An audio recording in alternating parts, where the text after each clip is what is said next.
Well, as you can see, I'm down in my local forest this morning, and a cold, crisp morning it is too, for a change.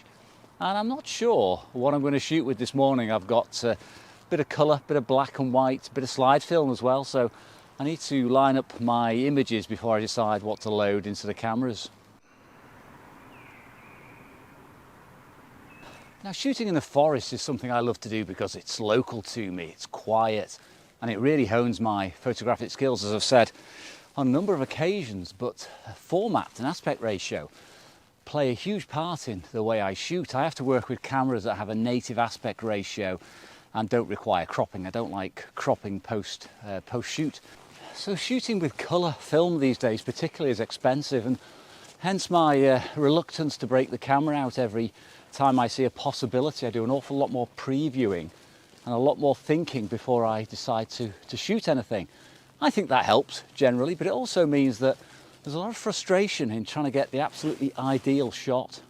Now, having said all that about the cost of film, it is time I actually took a shot, because an hour and a half or so you can get a bit demoralised. So I'm going to load some colour film, surprisingly, in the forest, and it's the Cinestill 400D, which I've never used before and I'm very curious about, because there are other versions which are the ECN2 process, which are a damn sight cheaper than C-41. So I thought I'd run this through the camera today in the Bronica and just see what sort of results I get. Now, as I said, this isn't a particularly interesting or important shot. It's to get me off the mark.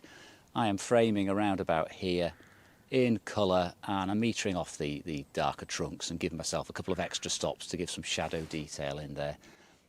F11, half a second, couple of frames, and then let's just move on and hopefully get something a bit stronger.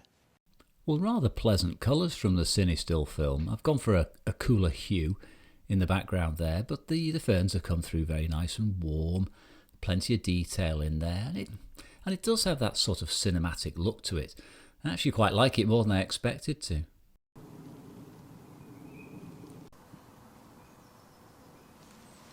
Now, at first sight, this is very much a nothing shot. There's nothing particularly dramatic about it. The composition is quite cluttered, but it does work in the square format, and there is a tiny bit of colour in there. Got the longish lens on 150mm short telephoto, and f16, what is that, eighth of a second. Just take 2 frames again. Voila. Well, again, not spectacular, but there's something I really like about this image. I've added a bit of a dark tone to the very bottom of the frame just to hold your eye in there so it doesn't run into the border.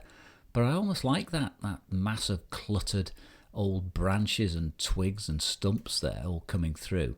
And the muted colours suit it perfectly. It would have actually been a bit lost in black and white. There wouldn't be enough to differentiate the objects. Now, a few weeks ago I was shooting in and around these trees with the Bronica, but with black and white film. Now I'm shooting colour film today, and that does open up some other possibilities for me to make use of the colour, who'd have thought, in the scene, the mosses, the old rotten leaves, some of the tree trunk colours as well. I'm shot with a slightly shorter focal length, 150mm this time, so less compression. Now, this is an interesting shot for me because I do have some foreground interest very close to the lens. 150mm on medium format. I can't hold that and the distant trees all in sharp focus, even at f22. So what I've done is I've biased the first shot towards the near ground, not the very close rear grasses and leaf litter, but the first tree, and that will hold some detail in the background, but it'll fade out beautifully with medium format. The second one, I've gone for the classic hyperfocal, try and get as much in sharp focus as possible. And of course, this does leave me with the option later to blend the two together in Lightroom and produce probably the best of both worlds. Well, in the end, I took just the first image, which was biased towards the foreground, as the background was very gently softening out. And the one at hyperfocal distances was a bit weak, to be honest. It wasn't really totally sharp across the frame, so happy with the first shot. Now, I love the colours in this image. I absolutely adore the muted tones in it. I also like the composition. I think that bottom right hand side with the leaves in there just takes the path round and sweeps you through the frame, and I couldn't be happier with the overall result from this. It's potentially something I would shoot again, depending on the time of year, maybe get it in spring and summer.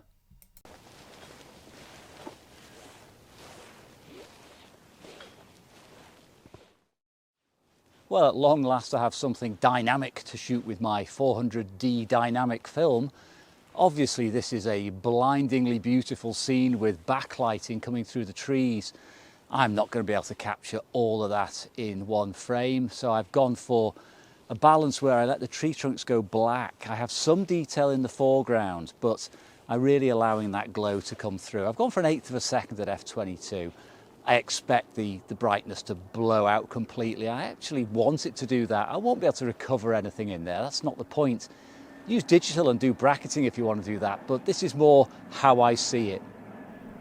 Now, not as successful as I'd hoped for, although I have got that impression of blinding light. Some of that was created by the post-processing, but largely it's in negative. Now, the composition isn't as strong as I would like in the square format, but I have to say there is the elephant in the room. There is the halation which is coming around the trees on the right-hand side, due to the use of this Cinestill film, which has the anti-halation layer and remjet removed before it's packaged. So that makes it really unsuitable for this type of shooting, although there is some argument to say that that gives you an impression of the blinding light coming behind the trees, but overall that's not to my liking. Now I've decided to take another shot from here, not something I often do, but the light is exceptionally good and I'm not going to waste the opportunity. You see, I have shot this with the standard lens, which has given me quite a broad sweep considering it's a forest. I've now switched over to the short telephoto, and I'm going to exclude that sky, that blisteringly white blinding sky. Just bring the camera down slightly and allow the trees running into the scene to be framed with the top of the greener trees. So the square crop now is going to be a lot more vibrant, more colour in it. A lot less of the blinding light, as I said. It's just worth 2 frames when you get light like this, with colour like this, because I might not see it again for another year. Now metering. Metering is very tricky. Thank goodness I've got colour negative film loaded. Couldn't shoot this with slide film. 1/4 of a second and 1/30 of a second. Oh well, 1/8 of a second is going to be fine. That should leave me shadow detail and also capture the highlights, not a problem.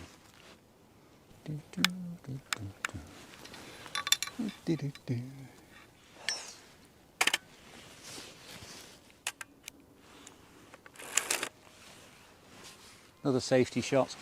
I'm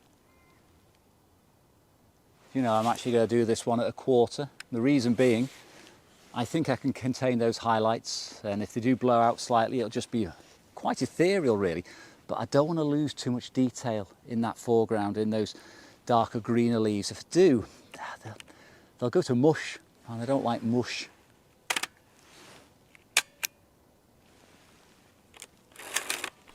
Initially on seeing this result, I wasn't as happy as the first frame. However, given a few weeks' time and reviewing it or re-reviewing it, I actually prefer it now. I think it's stronger. I think that's because the tree trunks are defining the top of the frame and holding it in, and that blinding light is more contained, and it runs directly from top right to bottom left. So I think a stronger composition in the square format overall. Well, that's the shoot done for the day, and you may have noticed that I didn't take any images with anything other than the Bronica. Well, actually I did. I took one image with the new camera, and I just couldn't get my head around it, so I'm not going to feature it here. That'll be for a future video. So thanks as ever for coming along. I hope you enjoyed the Bronica. I hope you enjoyed the colour images with the Cinestill 400D, and I'll see you again on the next one.